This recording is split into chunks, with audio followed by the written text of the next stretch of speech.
Check 1, 2. You like that?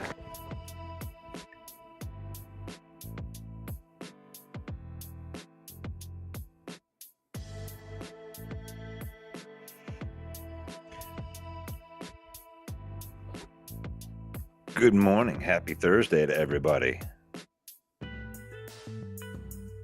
Getting this shared out to the networks. I appreciate you if you do that.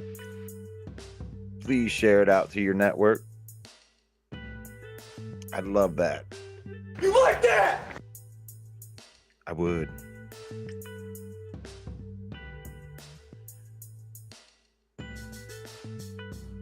NFC North, the huddle. That group. Motor City Kneecap Biters. That group. Detroit Lions Forum with David Pike and them boys over there. Share it in there.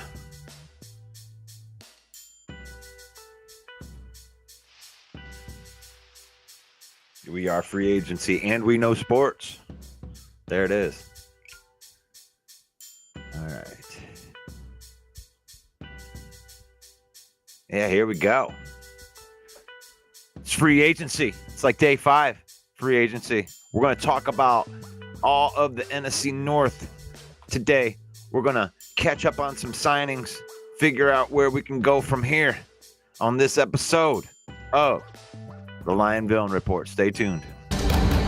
Hey yo, the lies so that you never make it. Hopeless, so it seems. Eyes closed, candles open wide to embrace your dreams. Sometimes you gotta take a loss just to get the win. Like lots of sin was popping in like oxygen when boxes win. Focus on the mental, never lose like a smooth instrumental. Better choose on the move in a pinto. Choose when I get to, never lose smooth on the move, but it's simple. Never give up and we running it maybe. We just keep winning, we conquering daily. Envision that pay me, it's never the sway me. Indigenous, maybe we winning, it's crazy. Your opportunity. Your opportunity, your opportunity, this your opportunity, your opportunity, your opportunity, your opportunity, this your opportunity, your opportunity, your opportunity, your opportunity, this your opportunity, your opportunity, your opportunity, your opportunity. That's it. Welcome one, welcome all, ladies and gentlemen. That's right. Welcome to the Lion Villain Report. I am your host. It's your boy, Russell Wayne, in the house. It's Thursday. It's 313 day. That's right. It's 313 day.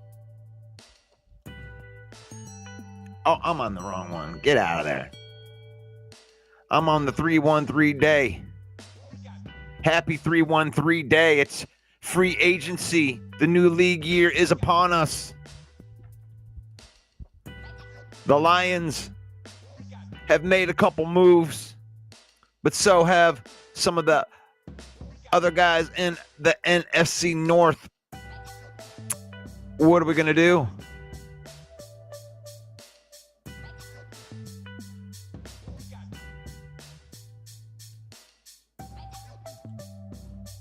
Oh, man, did I download the wrong frickin' one?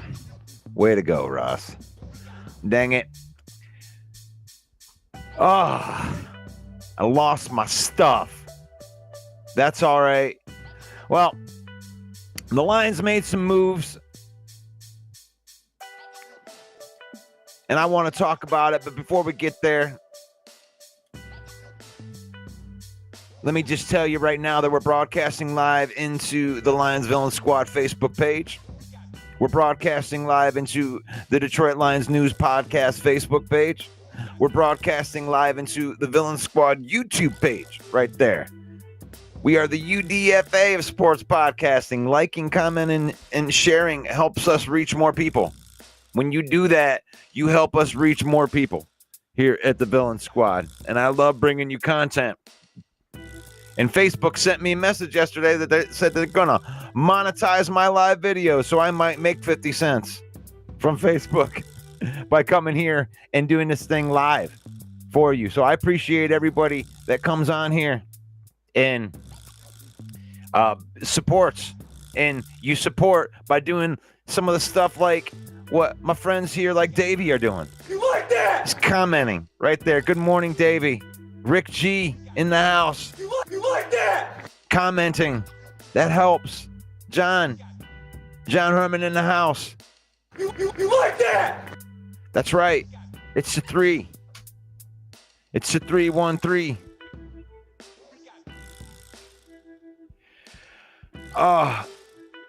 That's TMI. I don't know what that means. Check, okay. Is that the mic? Is that the check mic? The check mic is on. I have to redo my stuff here, and I don't know why that I gotta download this thing again. Let's try this in my presentations. I apologize, I'm not perfect on here.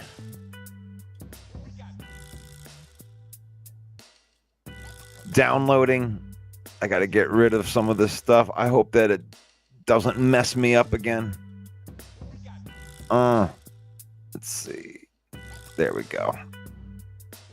Please be the right one right there. But, you know, I wanted to kind of go through the NFC North and see where everybody is at. I want to see where you're at with what the Lions have done. You know, you re-signed, and this is something that I talked about last week. I mean, I don't want to toot my own horn or anything like that.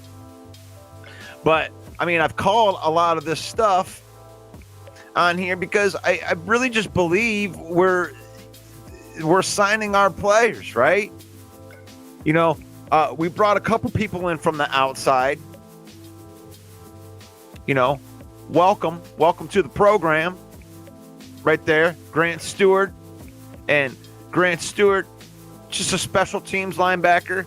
You know, we're in replacement mode, guys. We ain't, you know, I know that there's a lot of other moves that are going on other teams, but we don't have very many holes, right? You know, we're not trying to, we don't need 10 players. You know, you're trying to get guys to replace guys that are gone.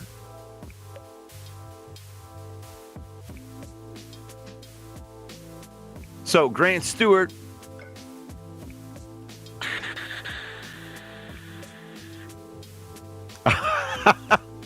Thank you, Rick. I got you, brother. Joseph says the economy is crashing. Oh, gosh, plant a garden. You like that? Out there. I'm trying to plant a garden. A virtual garden. Oh, no. But Grant Stewart, a special teams linebacker, really, I think that's just a replacement player for Jalen Reese-Maben, who you cut a cheaper option. He was their best special teams player last year, and now he's a Detroit Lion. Welcome to the D. And come on now. Move it to the next one right there. I'll get to that later. No more Vildor. The Buccaneers come in and they reach a 1-year agreement with Kendall Vildor. The satisfaction guaranteed. Right there.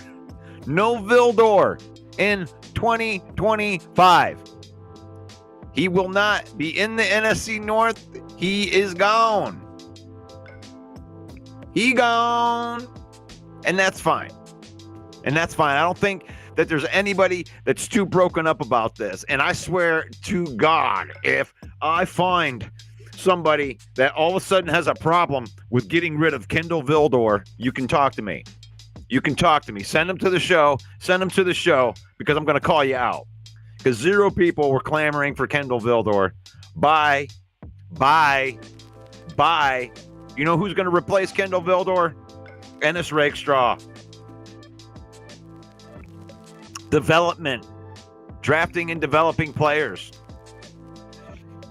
Happy 313 day, everybody. That's right. So, the Lions re-signed Derek Barnes. And I don't know who would have a problem with that. I don't get why you would have a problem with that. And I love how when he's the first guy that's signed, oh, he's paid like a top 16 linebacker. Oh, is that going to be worth all of the money? Oh, what are they doing? Spending $8 million a year on Derek Barnes. Derek Barnes was drafted and developed here. And part of the reason you got him cheaper because he got injured last year. And he will be coming back this year. He's fully healthy, ready to go. Had an MCL sprain.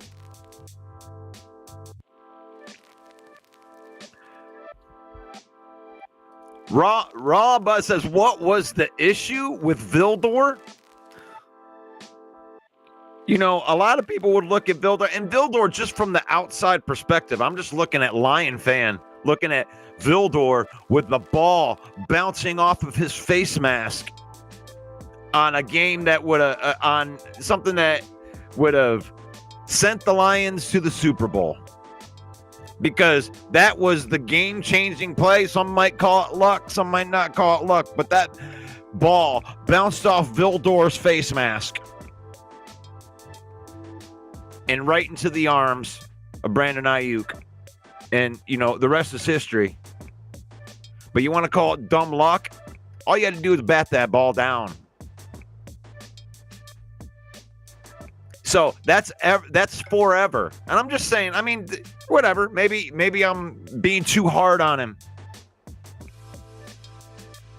But that's forever going to live in the minds of Lion fans. And then they brought him back.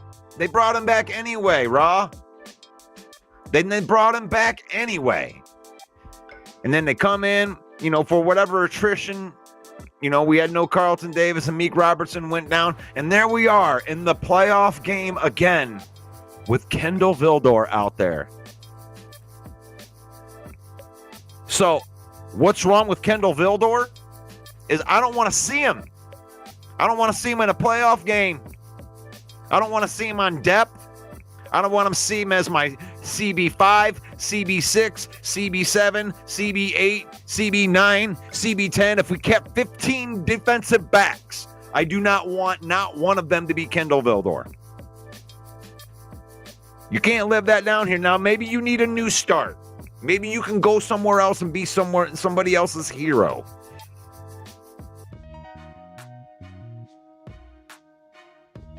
But it is what it is. He is what he is. And we definitely, you know, he's one of those players, like it's like Marcus Davenport for me, man. Like, I didn't want Marcus Davenport on this team. You know, the only silver lining to that whole thing is you get him on the minimum, right? You're not paying a lot for him. I still don't want him. I don't want to see his name out there. I don't want to see him practicing with the team. Vildor's another one of those guys. I just can't get the taste out of my mouth.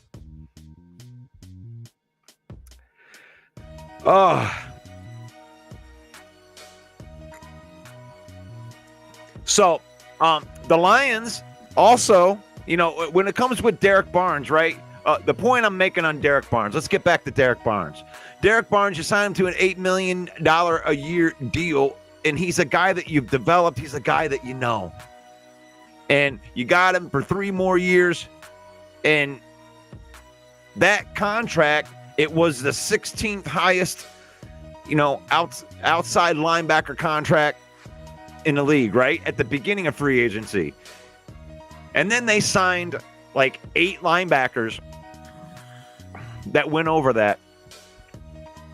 And he immediately dropped out of the top 20 in pay. So when you're looking at it, stop comparing last year's market price to this year's market price. Because right now, the market price is what it is. The market price is being set right now for 2025. And broski, Derek Barnes is a good linebacker. As a matter of fact, that was the most impactful linebacker signing that they could make. Kelvin Shepard, the new defensive coordinator, was Derek Barnes' defensive or was his linebackers coach for his entire career. Kelvin Shepherd come in, and now he's the defensive coordinator. Of course, Kelvin Shepherd wants familiarity. Another after Derek Barnes, there's another predicted move right here by me, but it just shows the way and the direction that the Lions are going with their team. You re-sign Derek Barnes, you re-sign Levi Onwuzurike. And Levi Onwuzurike coming off of a career year. He missed the first 2 years to a back problem, had to recover from a back problem. This is one of those examples of something that's going to work. You know, the injury, he recovered from the injury, and then he had his best year.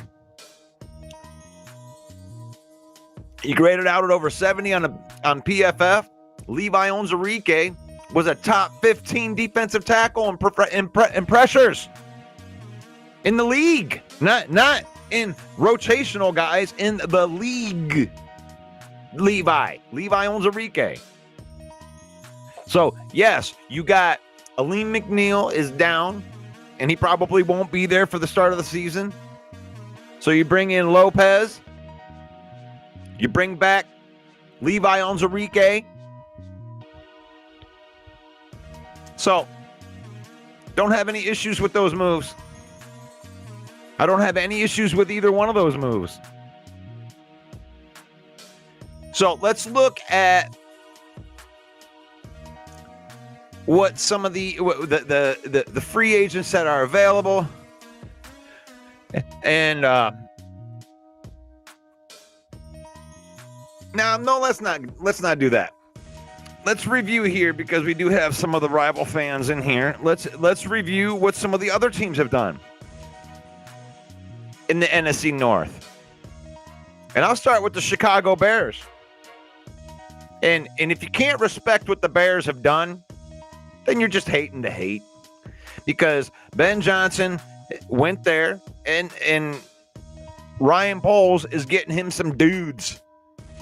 Some dudes. First, they trade for Jonah Jackson. And Joe Thuney from the Chiefs. And right there, I mean, you instantly upgrade.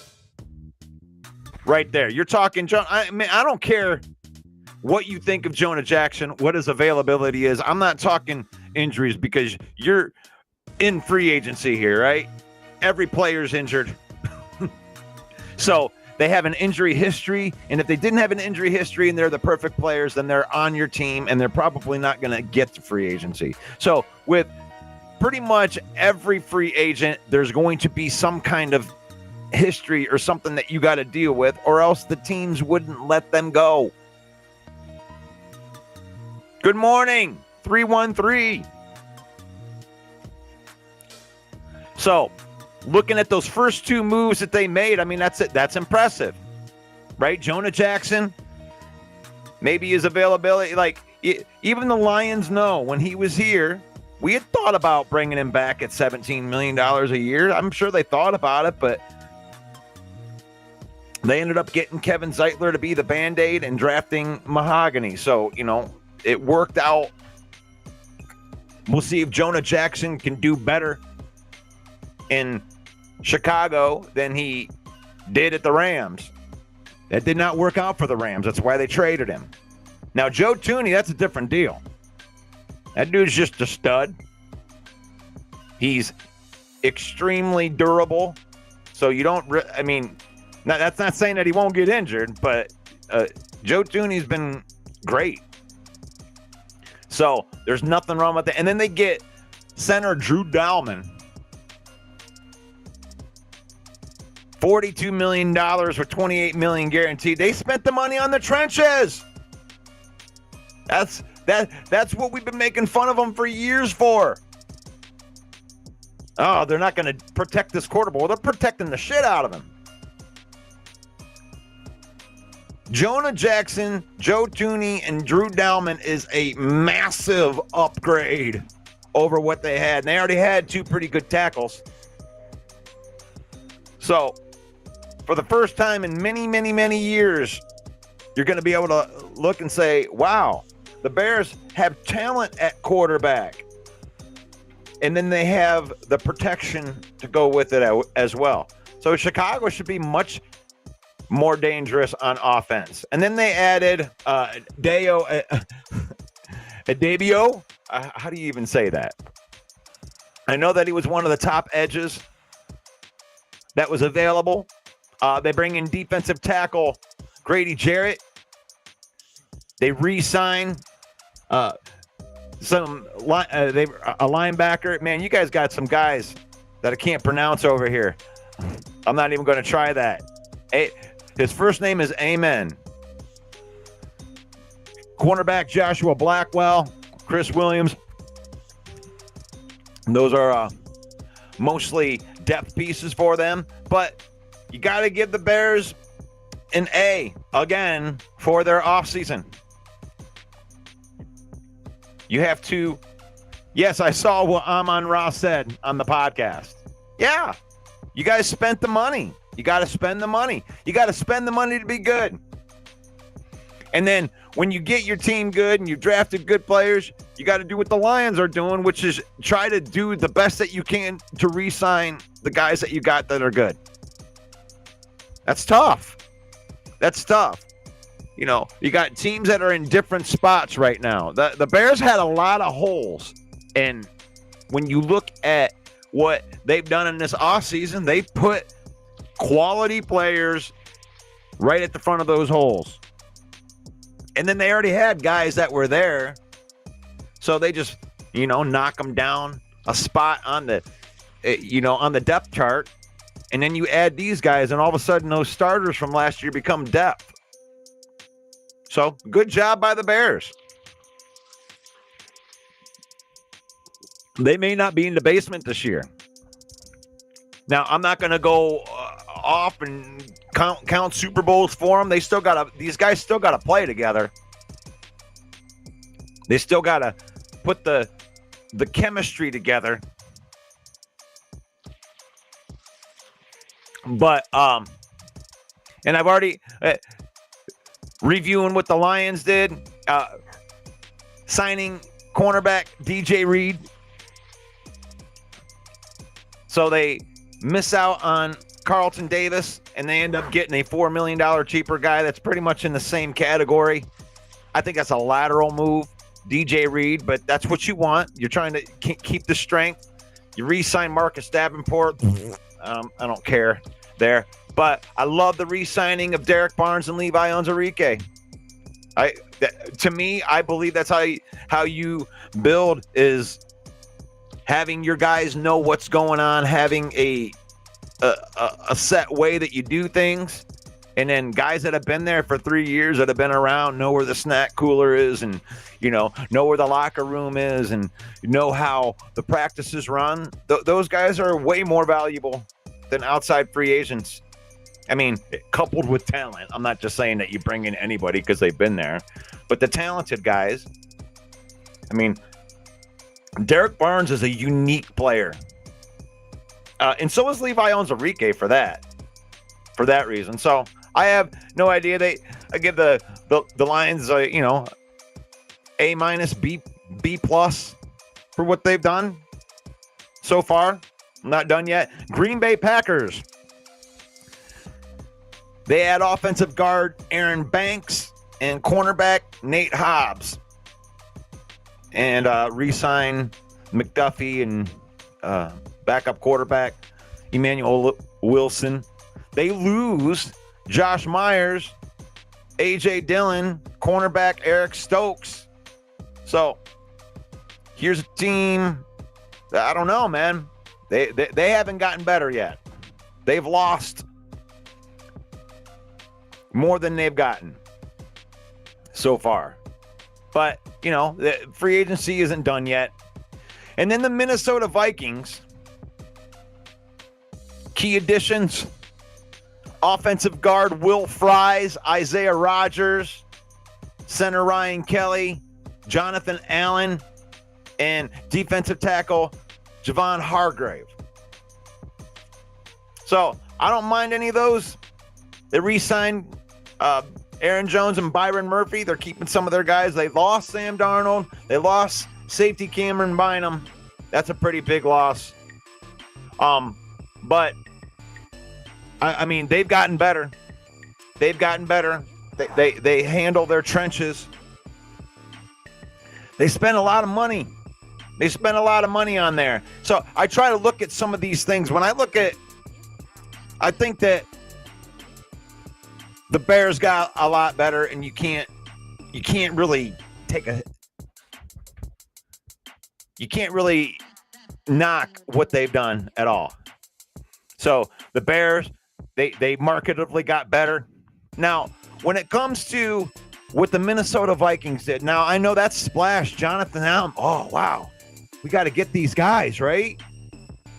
$20 million a year for a guy. Now, I'm trying to think, because I know Lion fan, right?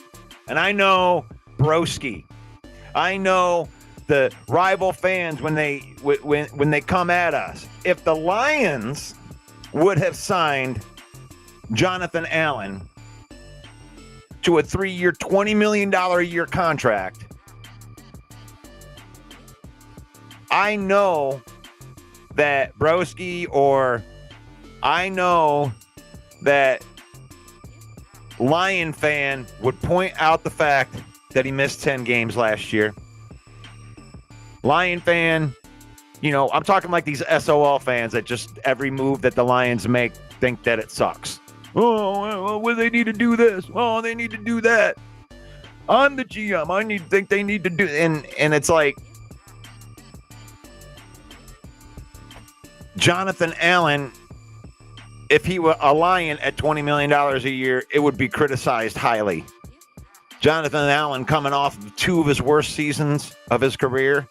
His best years are, fact. I'm not trying to start no trouble here. But Jonathan Allen has not been the same guy. They wouldn't have let him go. They let him go and lost money on it. And they do that stuff for a reason. So I don't know if that signing is going to be as impactful as they think that they are. And Javon Hargrave, I mean, what is he, 100? I don't even know what Hargrave is. Now, Hargrave actually is the better of the two when you actually look at what they put out on the field last year. Hargrave was a much better player than Jonathan Allen. And I'm sure that Allen got way more money. So I'm not just drinking haterade right here. I'm just giving it the way that it would be given to me. If the Lions were to have signed Jonathan Allen, I know that Broski and Bear Down Mike would be in here telling me how those guys are old. I don't know. I like what the Bears did a lot more than what the Vikings did. I think the Vikings looked like they made a lot of splashes, but I think they're going to regret that Jonathan Allen $20 million a year contract by the time it's all said and done. Am I crazy? Let me know. Put that in the comments. Man, I forgot to tell you about my sponsor. The show brought to you by Fanatics.com. That's right. You can get that Lions pullover hoodie, or really, you can use that link. Go to Fanatics. You can go get WWE merchandise. You can get NHL, MLB. You can even get an ugly Packers jersey from Fanatics.com. So use that link. Save up to 25% off of your order from our affiliate marketing partners at Fanatics.com. There it is.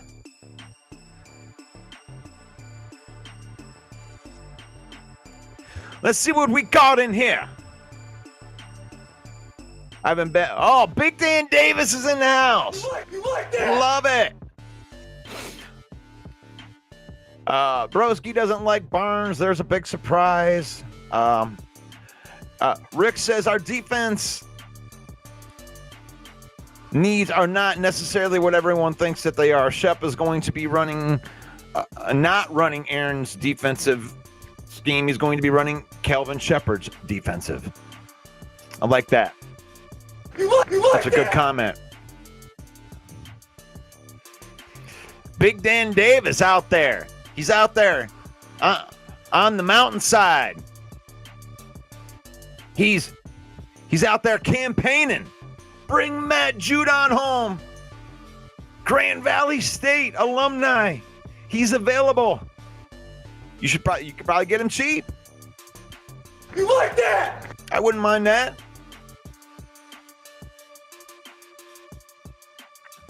Question, where did Iffy go? So Iffy signed I think like 1 year, $4.5 million deal with the Miami Dolphins. And we love Iffy. I don't know what they're going to do. The Lions definitely need to do something at the reserve part of their safety. I mean, obviously our starters are set. Kirby Joseph just got a bag of money.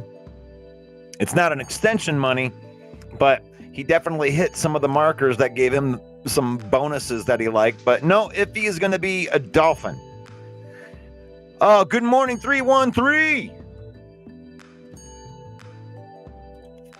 So-called no called Waterford. You like that? All right, Rick G, Big Dan Davis, Joe Tooney is a Super Bowl winning O lineman. That's right.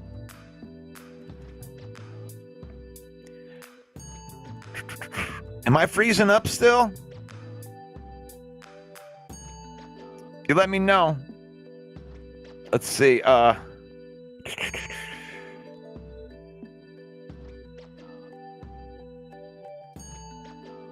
They need 2 years to adjust to each other. New pieces to a new OC and DC. It's not going to take 2 years. If it takes 2 years, then we're in trouble. We're in trouble. I mean, really, when you're talking about installing a new offense or a new defense, if it's starting over from scratch, then, you're hoping by mid-season game 10 or 11, you're snapping. If you're not by that time, then yeah, you don't need that long. A lot of these people are going to come in and hit the ground running. Some of these coaching staffs hit the ground running. Rant and Q. There's a lot of different areas, but if you're going 2 years and we need 2 years to adjust on the fly, this team's already built. If it takes 2 years, then they got to fire somebody. Oh, man. I mean, the DC, I don't think they're going to have to take as long to adjust to that. Kelvin Shepard was here. They've been training a certain way. I mean, they're going to tweak it to what Kelvin Shepard is doing, but they're bringing back these familiar defenders. In my opinion. I could be wrong. I mean, gosh.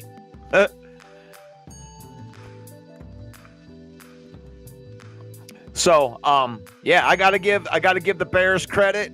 I'm not too quick yet to give all the credit to the Minnesota Vikings. I mean, you brought in two big name defensive tackles that can't play the run, and last I knew, the Lions had two of the best running backs in the NFL. So that's not going to help you from a defensive standpoint from what you do to the Lions. You may be able to sack Goff a couple times on there, but if we can run the football, it don't really matter. Bear Down Mike pointing out right here, Philly lost a lot of guys. Yeah, but nobody wants to talk about that. They have the recipe for success. They won the Super Bowl, so that's it, right? You just do what Philly's doing. Philly is hoping that they drafted well and that those guys all stick, because they did lose a ton of starters. They lost a ton of starters. Lots of dollars went out to Philadelphia players. So that's straight facts right there. Bear Down Mike. Ooh, John Dorn saying that so he believes in that defensive front. Jonathan Allen had his worst year as a pro. He's been diminishing. You can look at it. I looked at watched his PFF stuff. He had a great year. Last great year he had was in 2022. And he's been slowly diminishing since. He graded in the 50s. The Lions picked up Lopez. And this is here's a funny stat. Let's look at this because I wanted to point this out. I put this on my Facebook page, on the Villain Squad Facebook page. Let me see if I can get this thing up here, if they'll let me do it. Come on. Good Lord. Let me find this thing. I'm going to find it. Right there. This is, this isn't the end-all be-all. When you look at PFF, that PFF is not the end-all be-all. I don't want to say that the PFF is the end-all be-all. But, let me get this thing in here. Does that work? Yes. Roy Lopez, and this isn't me, I'm not saying anything here. I am not going to say that Roy Lopez is better than Jonathan Allen. But I'm going to point this out. Now, the numbers show that he had a better season. Better overall grade, better pass rushing grade, better against the run. And this isn't even bragging. I don't want to brag about a 54.9 overall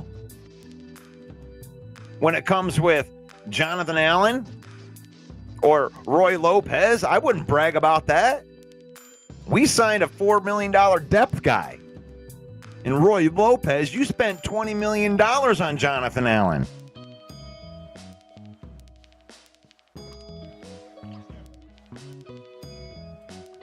So, yeah, and here it is, right here, John Dorn.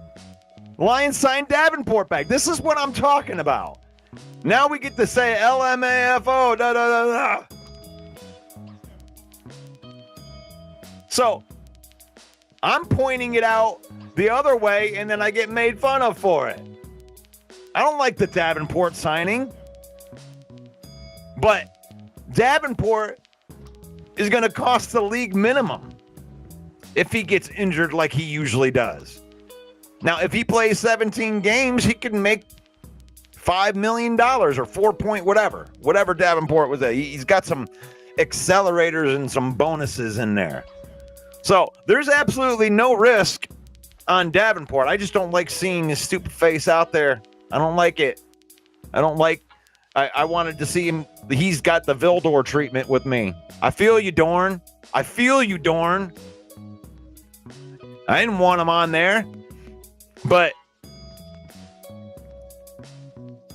Davenport played good in the game and a half that he played. Like, that's what Davenport does.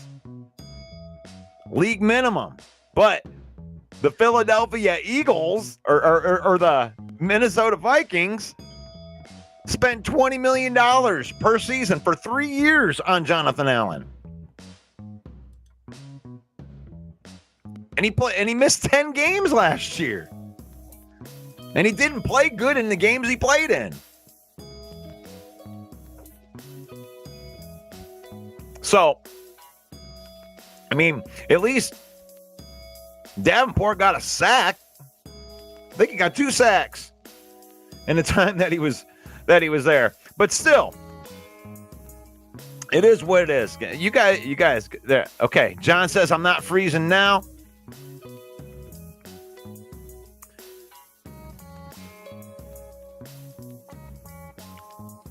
So I think that we're having a going on thing that Jarrett is better than Allen. I mean, you can make that argument. Let me see what Jarrett is on PFF here. The grades, yeah. Jarrett's a plus player. He's better against the run, 62.1. I mean, he was okay. He had 4 sacks. That's pretty good from the interior.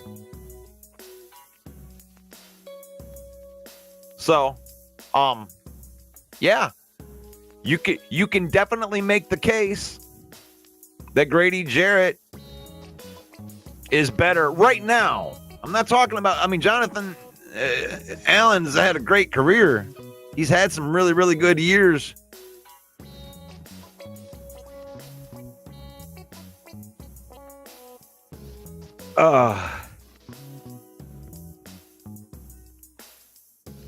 Brad Holmes has not filled the edge position yet. Nope.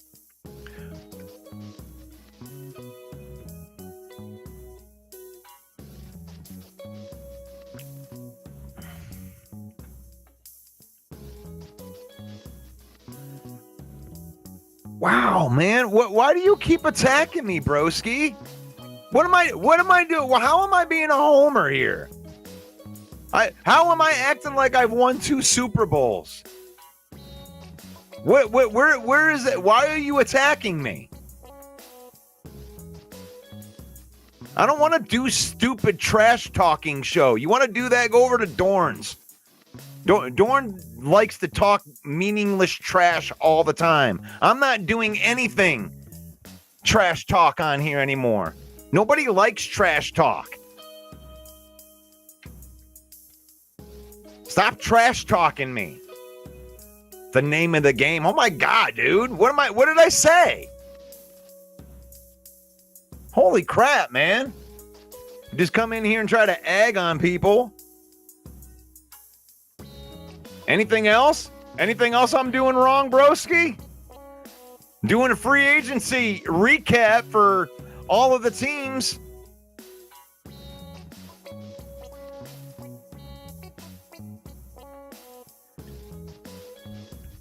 Pointing out Brad Holmes' strategy here. I mean, I don't dislike what the Lions have done.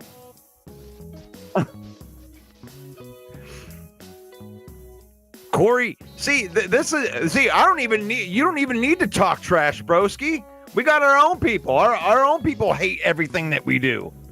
I think I'm one of the only positive Lion fans that are out here.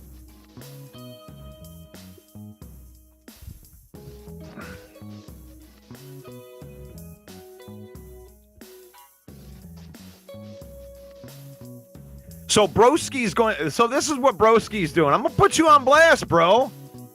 God, you don't even pay attention to the damn show we're doing. I didn't say anything about the Eagles. How they're managing their cap.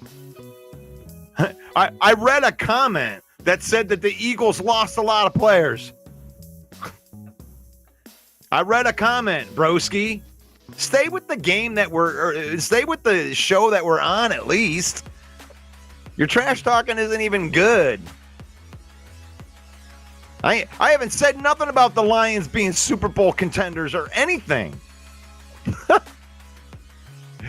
Corey Patterson says that we signed a bunch of practice squad guys. Yeah, DJ Reed, 3 years, $48 million. That's a practice squad guy. Derek Barnes, 3 years at $24 million. That's a practice squad guy.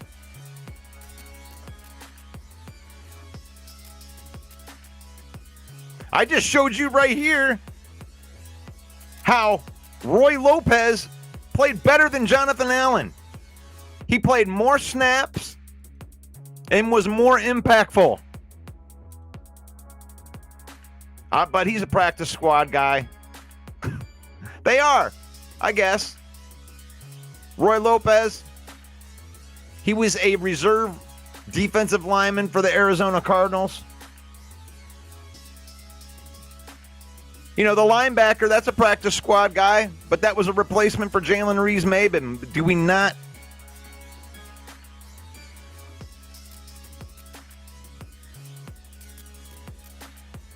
Joseph says, see, I love it. I sounded positive. I don't like Davenport. I don't like Davenport. So what did I do, Joseph? So what did I do? What does Russ do when I don't like something, I try to find the silver lining in it. So what else did I say? I don't like Davenport. I don't want to see his stupid face out there. But the contract is a minimum contract that is incentive based. The positive is there's no risk to it. That's positive, right? That's a positive thing, right? You know, special teams is part of the game.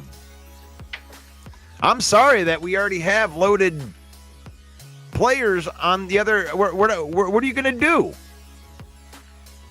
What are you going to do with these guys? You going to replace one of those guys? Maybe you'll replace Hooker, but you got 2 quarterbacks. You just re-signed Craig Reynolds, so your running back room is full. You could probably put a wide receiver in there. But you got 3 wide receivers that are good. You got 2 tight ends that are good, 3 tight ends that are good. Really, when you add in Shane Zylstra as your 3rd guy in Nice.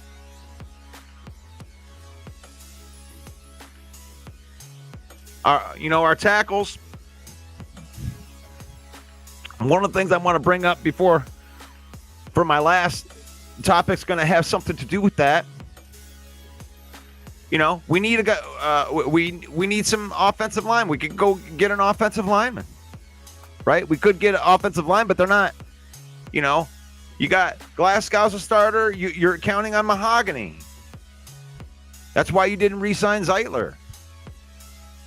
So yeah, you want to upgrade there, but even if you bring in a guy, you're looking at depth. Maybe you could get a starter in there. Defensive line, they just went and addressed the shit out of that. Pat, you still got Reeder. You still got Martin. You still got Wingo. You still got Aline. You bring in Lopez. You bring back Levi. You got a nice big room there, full of guys that you drafted. It's going to be good competition. Yeah, you need a pass rusher. Get some pass rushers. That's definitely a need, but we're not done with free agency yet. So let's see what they do. So there's one room that you could get. You know, put some guys in there, but you still got guys that are in there. Hutchinson's not nobody. Your cornerback room, you bring in DJ Reed, you still have those 3. So you can bring in more cornerbacks, but you got a nice depth room there. Linebacker room's full. You could probably bring in some depth safety. You know, and you still got a boatload of cap left, but there's not a lot of hole. I mean, what are we doing here? You want to bring in a whole bunch of guys?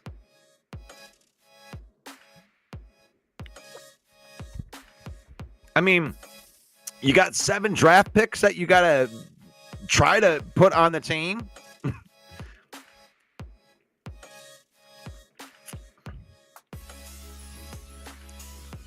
So Dan Davis says that, Russ, the only move that I didn't really like, that is the Brad Holmes was the release of Zadarius Smith. It was due to the roster bonus. It was due. I want to see what he could have done opposite of Hutch. But we knew, Dan, didn't we? You look at that contract that he had.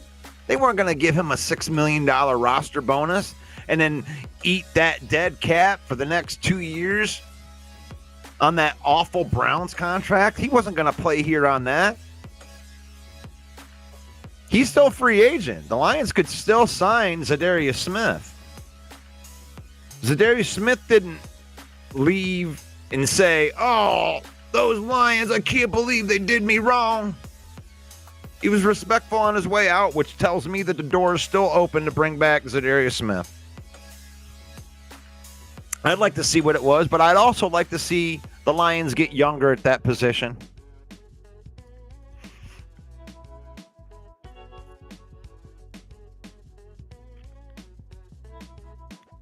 So, I got this article up here on AZ Sports. Aziz Ajulari would be somebody.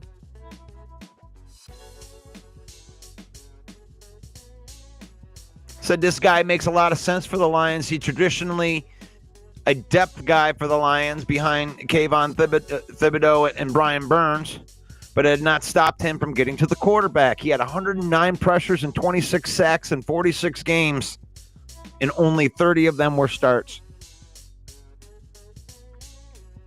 You get a cheaper option right there. This was somebody that was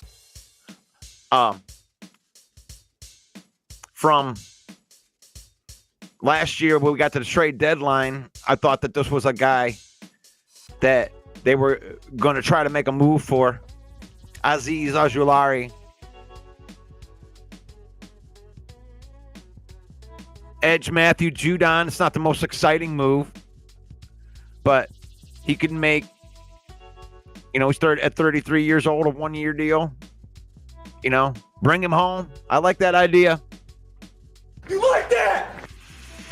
Le'Veon Chaseon, the former 20th pick in the NFL draft, who hasn't lived up to the first round pick, but coming off the best year of his career.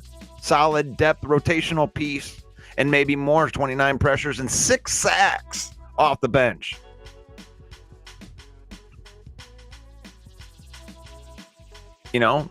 Plus players on shit teams. That's something that you could be looking at. Offensive lineman Brandon Sheriff. You want to put a Band-Aid in there? You could probably get him for less than $10 million.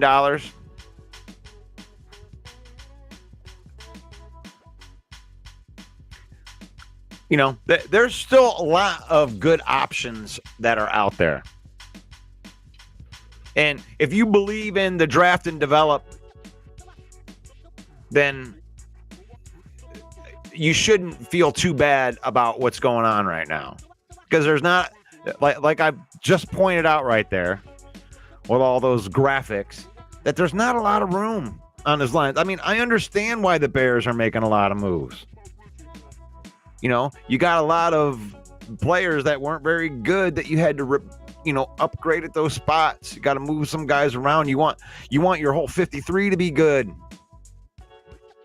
So obviously those other teams are going to make a lot more moves. But I mean, like the Bears made like 6 giant moves, right? The Lions don't have 6 slots. So we got to be really careful on who's going to take up these slots, because we got a lot of quality players that are at the front end of our roster. So you got to not only pick guys that are for now, but they're for the future too. It's a very important draft.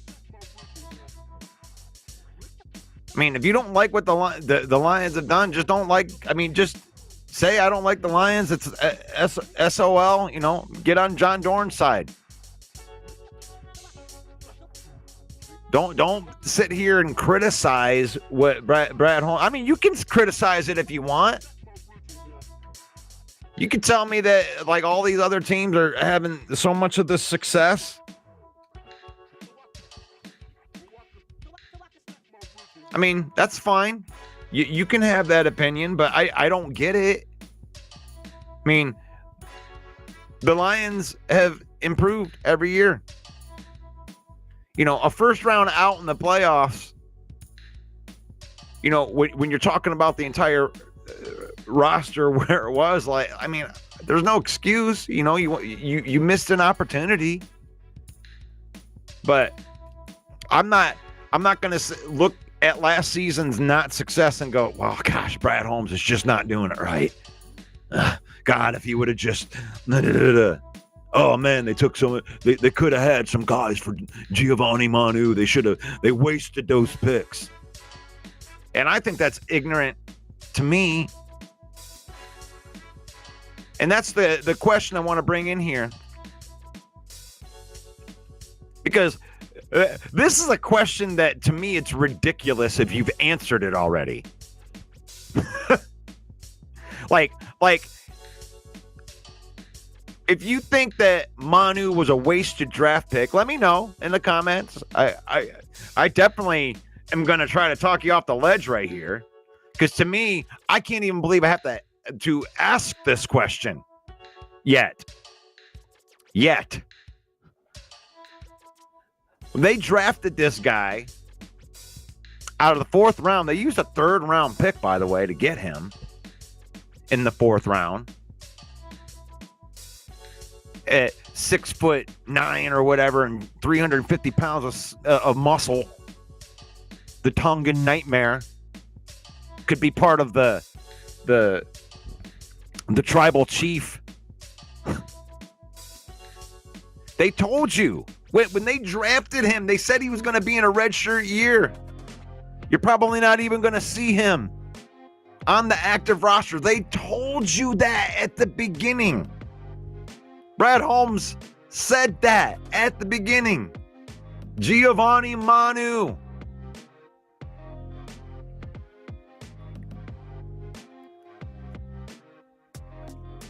And Joseph says that the signing of Skipper made you think Manu was struggling. Why?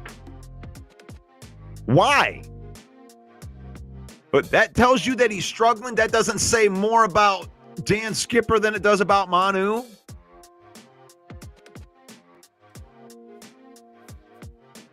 You know what I heard? If you get a chance to look at it, they did an interview on Giovanni Manu and his red shirt season. And I'll tell you this, man, you guys can say it was a bust all you want, but when Giovanni Manu comes in and takes meaningful snaps this year, and then you end up having 2 full years, like when Decker moves on, which I believe will be after this season. I don't think that they'll keep that contract. I believe that Manu is going to earn one of those tackle spots, and he's going to start for the Lions on a rookie contract for the last 2 years of his contract. And I think that's always been the plan. They're going to work him in this year as the rotational piece. And to Joseph's point, other than the fact that it's a sign of struggling, I think that the plan is to have Manu flip-flop roles with Giovanni Manu.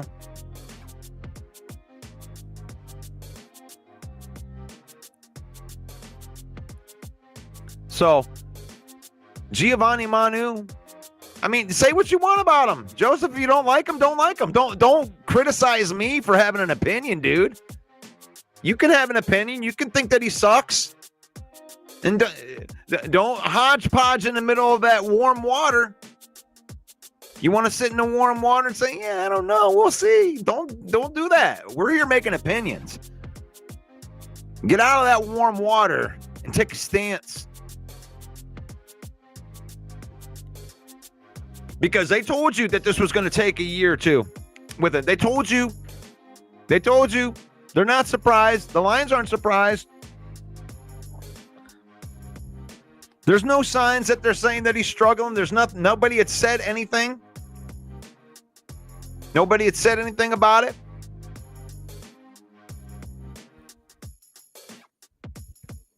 So it is what it is.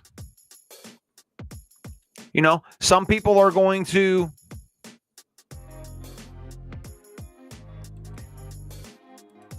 they're going to poo-poo on it regardless.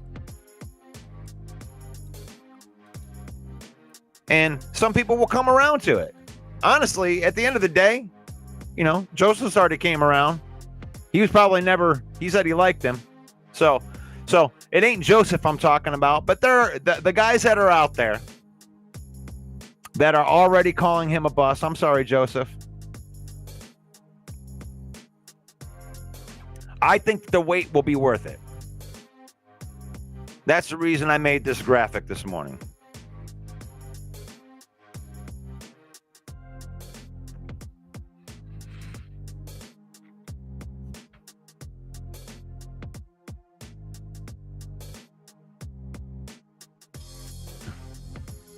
Rick G says that keeping Skip had nothing to do with Manu. No, I think that you want depth. I responded to a comment on a Bears site that said, "Oh, what you think that we need to take a a tackle in the first round will think again because Braxton Jones is the shit. Something to that nature. And I jumped on there and I was like, for your information, when you're building a good team, when I've seen good teams, the Lions haven't done it, but I have witnessed it happen through other teams. I do watch other teams. But you know, it's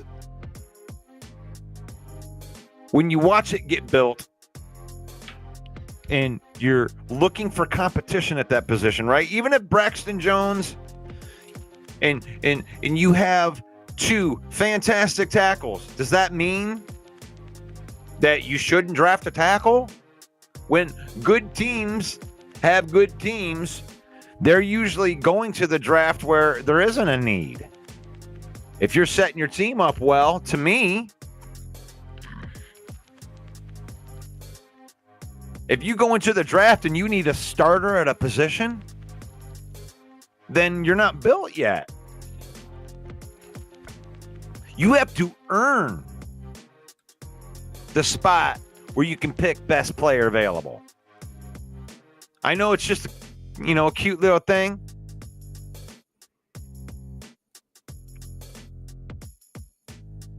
And here's another thing here. Rick, I have a theory when it comes to these players right here. Sorsdahl isn't one to be upset about. And the thing is like, and I practice what I preach right here. This is something that I do to protect my psyche here. Just because I've seen so many players like Aleem McNeil and like Derek Barnes that took their big step in the third year, I can't give up on Sorsdahl. I can't even really, I'm not even going to start to really rate you until you get finished with your second year. So at this point in time, I look at Sorsdahl and I'm like, this is the year for you, right? I'm looking at you. I'm not upset with Sorsdahl, but I'm going, right? That's where I'm at, Rick, on Sorsdahl. I'm not really willing to give up, but I'm not dumb enough to go, well, he's just fine. It's gonna just be fine and dandy. I got my eyebrow up on you, but I'm not upset with you yet.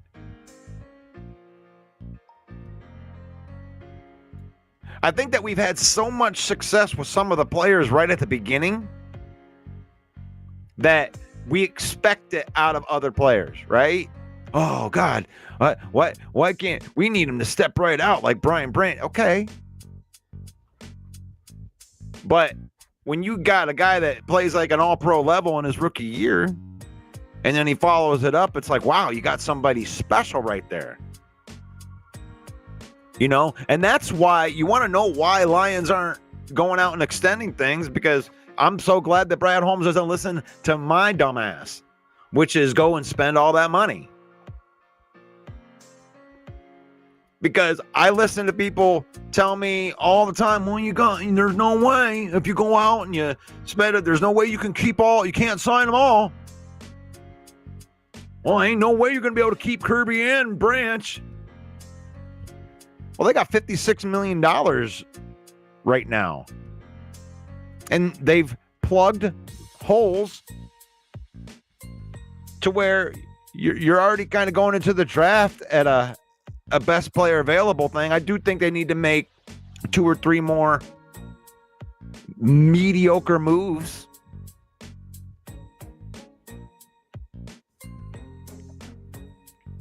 And since they did miss out on the elite type of edges, I think that's the draft.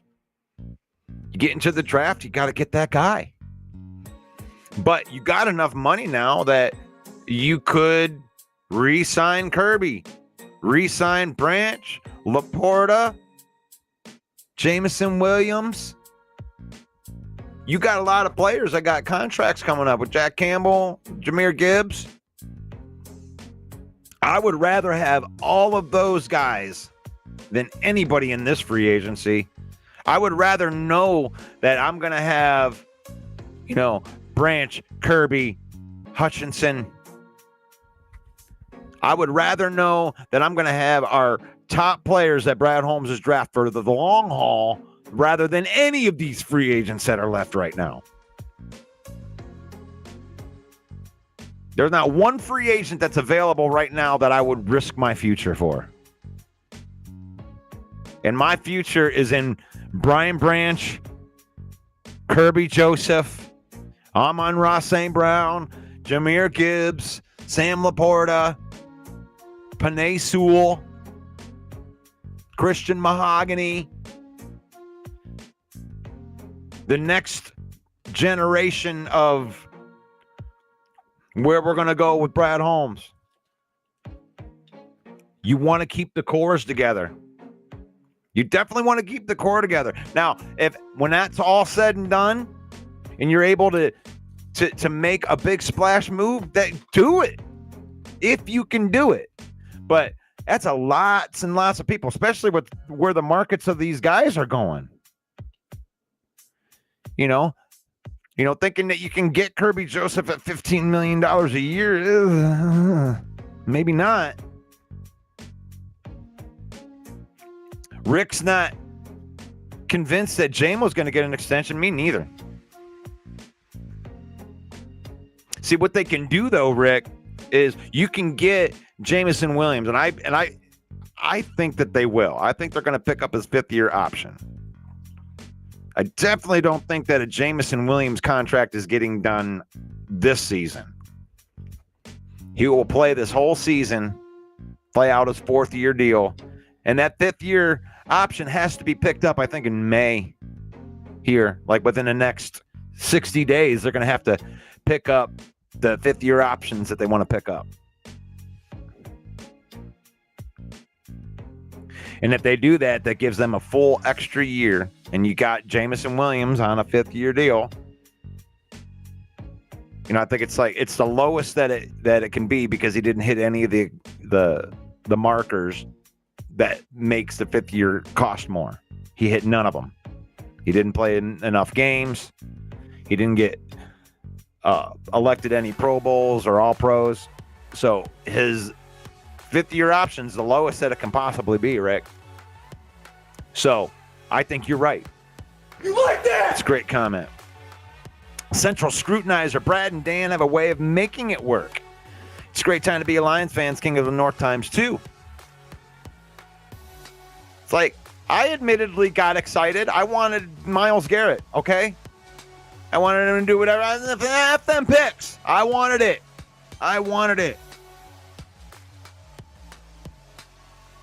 But with the contracts that they've had, with the information that I've gotten on this offseason and what they're signing people for, that was a complete dream scenario. It's going to cost, man. It's going to cost. And honestly, when it comes to it, I think that at the end of the day, JMO is going to end up getting moved. Is not just on the maturity thing, the Central Scrutinizer.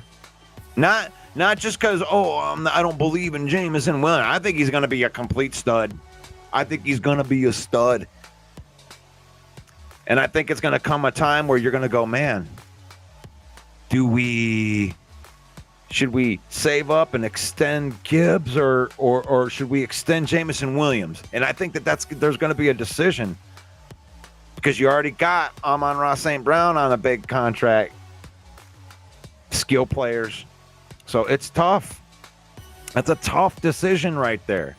But at the end of the day, Jameson being young like that, I mean, and maybe it's opposite of that. Maybe you let Gibbs go after that fifth year and you extend and you just let him play it out, all the way to 2027, all through 2027 with his fifth year deal. And then you let him move on. You got his whole prime. Running backs are, the wheels fall off running backs really fast. Normally, unless your name's Frank Gore or Curtis Martin or Adrian Peterson. You know, there's a couple examples of guys that can Iron Man. But for the most part, 28, 29 years old, the wheels start falling off, guys. You know? When it comes with like David Montgomery, you know, here we go. You know, there you go.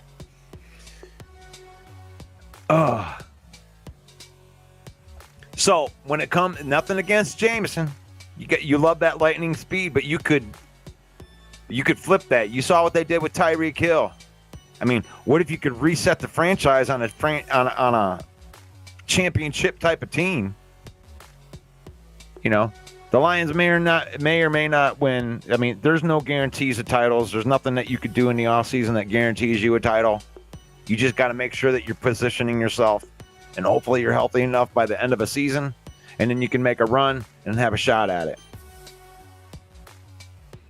So if you can get 2 years down the road and, you know, at the end of the next offseason, all of a sudden, you know, you flip Jameson Williams for, you know, a one and a first and second round pick.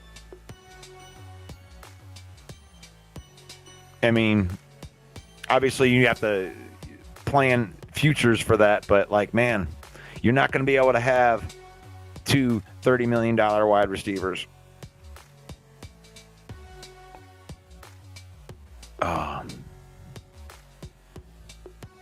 Growth on Jameson. Hold up. Jameson isn't close to Hill. Okay. Whatever. You don't think that Jameson is electrifying like Hill? He had a better season than Hill last year. What did Hill do last year? What exactly is Hill? I mean, you don't think that Jameson Williams has potential to be better than he was last year? You know, on a 2-game suspension, he still went over 1,000 yards.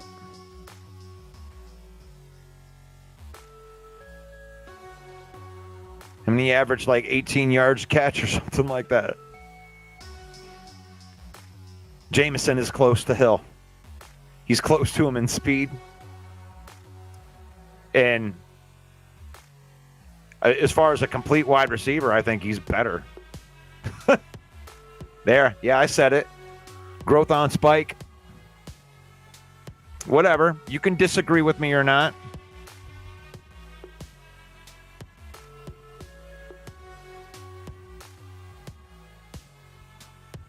Jameson's way better than Addison. Jameson's a stud. Jameson's a stud, and when he gets done destroying the NFL this year, he's going to be worth a lot. He's going to be trying to get $35, $40 million a year. That's what I'm talking about here for real. I'm not here to argue who's better than Jameson or not better than Jameson. Jameson has the potential to be the best wide receiver in the NFL. That's potential. But so does Addison. Addison also has the potential to be the best wide receiver in the NFL. I mean, you see how that changes from year to year a little bit. You know, Jefferson's always going to be in the top 5. Jamar Chase, you know, these established wide receivers, when you establish,